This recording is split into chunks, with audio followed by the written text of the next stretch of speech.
하나님과 관계가 좋을 때 비를 내리고 하나님과 관계가 좋을 때 살 수 있는 그런 땅이라고 제가 말씀드렸는데요.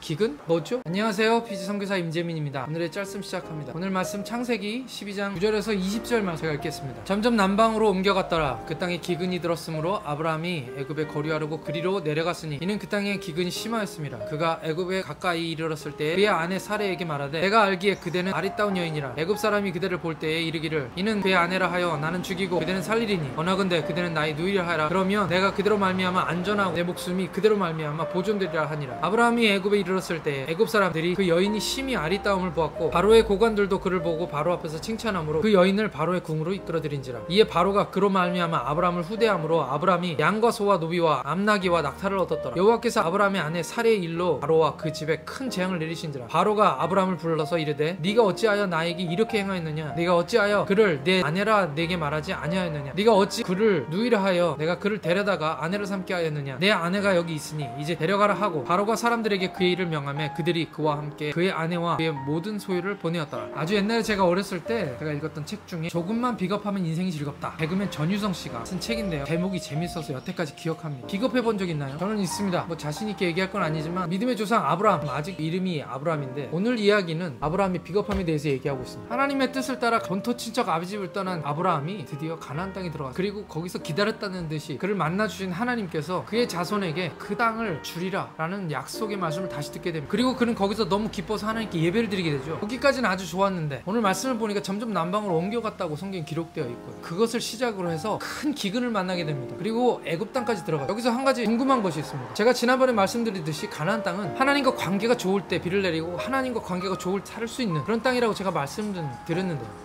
기근? 뭐죠? 이런 질문을 할 수 있겠죠. 비가 안 내렸으니까 하나님과 관계가 안 좋아서 그런 건가?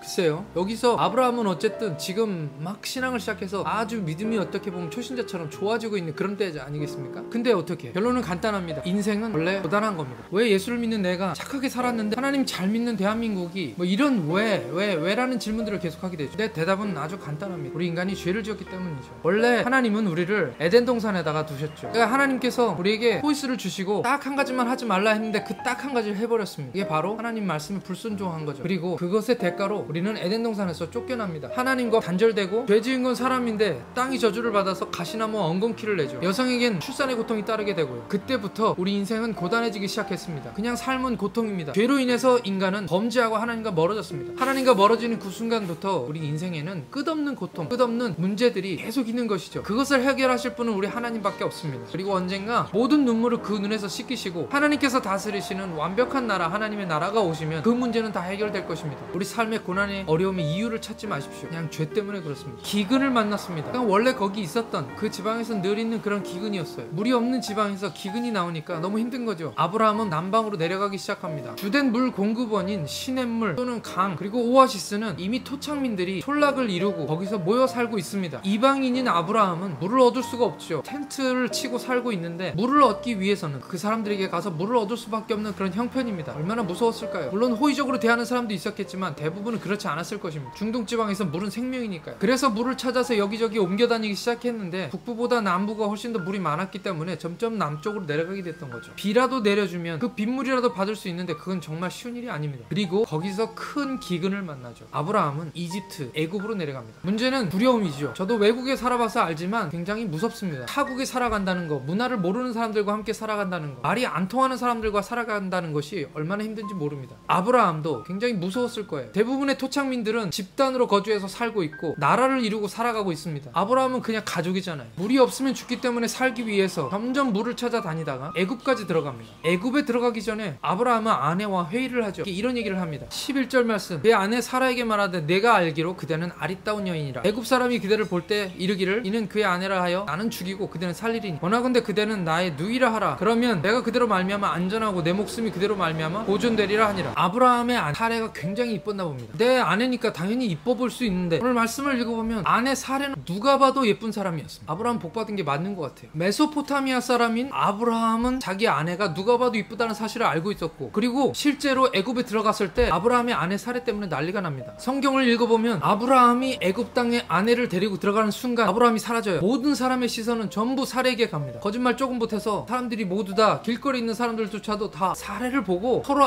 예쁘다고 찬사를 아끼지 않습니다. 그리고 결국 왕궁의 오피셜은 장교잖아요. 군인들 높은 사람들도 전부 이 사례 보고 예쁘다고 하는 거예요. 그리고 왕궁으로 데리고 들어가 버립니다. 이 왕궁이라는 곳이 아무나 들어갈 수 있는 곳은 아니잖아요. 그냥 길 가다 떠돌이 나그네들한테 함부로 문을 열어주는 그런 곳이 아닙니다. 애굽의 왕이라는 사람은 사실은 그때 당시에 아주 큰 패권 국가예요. 이집트의 왕, 애굽의 왕 바로가 그를 데리고 가버립니다. 바로는 아마 아내가 많았을 거예요. 왕들이 다 그렇잖아요. 그리고 아브라함에게 잘해줍니다. 바로가 그로 말미암아 아브라함을 후대함으로 아브라함이 양과 소와 노비와 암수 나귀와 낙타를 얻었더라. 딱 봐도 엄청난 보물들을, 엄청난 재산들을 지금 아브라함에게 주고 있는 거죠. 중동 지방에는 지참금이라는 것이 있습니다. 아내를 취할 때 돈을 주죠. 자기 아내를 바로가 데리고 왕궁으로 들어가 버린 그날 밤 바로가 준 선물을 들고 자기 숙소로 들어간 아브라함은 잠을 잘 수 있었을까요? 하나님의 약속을 따라서 자기 부인과 함께 본토 친척 아비집을 떠나서 가나안 땅에 들어갔습니다. 거기서 살기 힘드니까 물을 찾아 여기저기 아내와 함께 돌아다니다가 살아보겠다고 애굽까지 내려간 거죠. 그리고 살아보겠다고 사례가 자기 아내인 것을 얘기하지 않았습니다. 그래서 결국 아내 사례를 바로에게 뺏겨버린 거죠. 돈이 많고 낙타와 종들이 많으면 뭐합니까? 둘이서 가나안에 왔는데 홀로 남은 거죠. 그날 밤 아무도 없는 텐트 안에 들어가서 잠을 청하는 아브라함이 얼마나 초라하고 창피하고 부끄럽고 속상하고 숨통이 터졌을까요? 자기 목숨을 위해서 아내를 팔아버린 것입니다. 이 일은 믿음의 조상이라 불리우는 아브라함의 흑역사로 지금까지도 계속 회자되면서 비판을 받고 있습니다. 그때나 지금이나 마찬가지죠. 그런 행위를 한 사람은 용서할 수가 없습니다. 아무도 그런 행위를 정당화해주지 않습니다. 비겁한 사람이죠. 나쁜 놈이고 욕을 먹어야 됩니다. 그런데 그날 밤 하나님은 바로왕을 찾아가십니다. 사례를 보호하고 바로의 집에 재앙을 내리셨습니다. 오늘 한글 성경에는 재앙이라고 나와있지만 영어 성경에서는 disease라고 나와요. 중동 지방에서 누가 봐도 이건 신이 내린 재앙이라고 생각할 수밖에 없는 그 병이 하필이면 바로와 그 집안을 휩쓸었을 겁니다. 바로왕은 어떻게 사례가 아브라함의 부인이라는 걸 알았을까요? 물어봤겠죠. 그리고 화가 단단히 났습니다. 그 다음날 아침 일찍 아브라함을 불렀습니다. 그리고 아브라함에게 네가 어찌하여 나에게 이렇게 행하였느냐? 네가 어찌하여 그를 네 아내라고 내게 말하지 아니하였느냐? 네가 어찌하여 그를 누이라 하여 내가 그를 데려다가 아내를 삼게 했느냐? 네가 어찌하여 3번 이렇게 묻습니다. 뭐 이렇게 고상하게 물었을까요? 왜 그랬어? 지금 화가 머리끝까지 난 바로가 펄떡펄떡 뛰면서 얘기를 하고 있는 것입니다. 상상해 보십시오. 바로는 그때 당시 세상 속에서 가장 권력 있는 사람이고 가장 무서운 사람이고 그의 말 한마디는 날아가는 새도 떨어뜨릴 만큼의 권력을 가진 그런 사람입니다. 그 사람 앞에 지금 아브라함이 앉아있을 수나 있나요? 아마 엎드려 있었을 겁니다. 사시나무 떨듯이 벌벌벌 떨면서 앉아있었을 겁니다. 바로가 화가 나서 왜?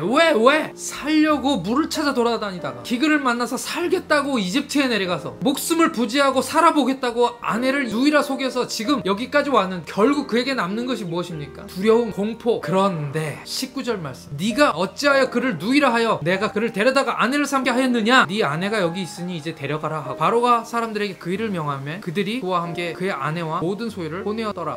그렇게 눈앞에서 펄쩍펄쩍 뛰며 화를 내고 있던 그 바로 말 한마디 눈짓 한 번으로 아브라함 정도는 쉽게 없애버릴 수 있는 이 바로가 갑자기 가라는 겁니다. 그냥 준 것도 돌려달라고 하지도 않고 그냥 가라는 겁니다. 도대체 무슨 일이 여기 있었던 걸까요? 바로 하나님의 권능입니다. 바로는 그날 밤 하나님이 얼마나 무서운지를 알았죠. 하나님인지 아닌지는 잘 몰라도 적어도 사례와 아브라함을 지키고 있는 그 신이 정말 무서운 신이라는 것을 알았던 것이죠. 그리고 사람들에게 명합니다. 건드리지 마라. 이 사람들은 건드리면 안 돼. 오늘 우리가 보고 있는 이 아브라함은 어쩌면 굉장히 평범하고 그냥 보통 사람인 거죠. 하나님이 아브라함에게 가르치고 싶은 것이 무엇입니까? 첫 번째, 하나님의 약속은 나의 어떠함과 상관없다 라는 것입니다. 하나님이 어느 날 아브라함에게 찾아오셨습니다. 보통 사람인 아브라함에게 그냥 찾아오셨습니다. 저에게도 그냥 아무것도 아닌 저에게도 예수님께서 찾아오셨습니다. 내가 어떤 사람인지, 믿음이 좋은지 나쁜지, 위대한 사람인지 초라한 사람인지 그거 관여하지 않으십니다. 하나님께는 그냥 나는 어린 양입니다. 근데 하나님께서는 아브라함과 약속을 하시고 언약을 하시고 그리고 하나님은 그 약속을 지키십니다. 죽음이 두려워 자기 아내까지 팔아버리는 초라한 비겁자여도 하나님은 끝까지 사랑하십니다. 하나님께서 그 약속을 지키시는 건 하나님이 어떠하심 때문이지 우리의 어떠함 때문이 아닙니다. 그리고 하나님의 그 은혜와 사랑은 확실한 것이. 그래서 저는 참 위로가 돼요. 아브라함은 비록 그가 비겁한 사람이었고 저하고 아브라함을 비교할 수는 없겠지만 아브라함도 저처럼 보통 사람이었다. 큰 위로가 됩니다. 두 번째, 하나님께서 아브라함에게 요구하시는 건 믿음입니다. 어찌 보면 두려움은 당연하죠. 아브라함이 어느 정도 저는 이해가 됩니다. 외국인으로 살아간다는 거. 모든 것이 새롭고 모든 것이 두렵습니다. 물이 없으니 당연히 힘들죠. 딸린 식구가 얼마고 가축도 많은데 오리삼도 마찬가지죠. 어려운 일들이 계속 닥칩니다. 어쩌면 앞으로는 많이 어려워질 것 같습니다. 우리 마음속에 두려움이 닥치는 것이 맞죠? 당연합니다. 그러나 오늘 하나님께서 우리에게 말씀하시는 것은 내가 너의 하나님이다. 믿음이 두려움을 이긴다라는 것입니다. 그 믿음조차 없다면 오늘 하나님께 백부장처럼 하나님 나의 믿음 없는 것을 도와주십시오. 이 마지막 시대에 하나님 나에게 믿음을 주십시오라고 하나님께 기도하면 하나님께서 그 믿음조차 주실 것입니다. 이렇게 기도하겠습니다. 하나님 아버지 감사합니다. 오늘 우리의 연약함과 부족함에 대해서 말씀해 주시니 감사합니다. 하나님 인생은 늘 고단하고 힘들고 어렵습니다. 우리가 하나님으로부터 멀어졌기 때문이죠. 세상 사람들도 다 동일하게 고통 속에 살아가고 있습니다. 그러나 그들과 우리가 다른 것은 우리에겐 하나님이 계시고 우리가 하나님을 믿고 있다는 것입니다. 오늘 우리에게 믿음을 더하여 주십시오. 때로는 삶이 두렵고 무섭습니다. 그러나 하나님 오늘 우리에게 믿음을 더하여 주셔서 죽음을 이길 수 있는 믿음을 허락하여 주십시오. 하나님 우리와 함께 하시고 그 하나님께서 늘 우리를 지키시고 우리를 지키시는 자가 졸지도 주무시지도 아니하시며 오늘 우리와 함께 하시는 그 하나님께서는 전능하시고 위대하신 우리 하나님이라는 사실을 믿게 하나님 인도해 주시옵소서. 바로 왕도 하나님 앞에 두려워 벌벌 떨었습니다. 하나님 이 세상에 어떤 자도 하나님을 이길 자는 아무도 없음을 고백합니다. 오늘 우리의 믿음이 약해지지 않게 하시고 매일 매 순간마다 하나님 아브라함 같은 믿음을 더하여 주셔서 오늘 우리의 믿음도 아브라함처럼 자라날 수 있도록 하나님 도와주시고 하나님 이 땅 가운데 살아갈 때에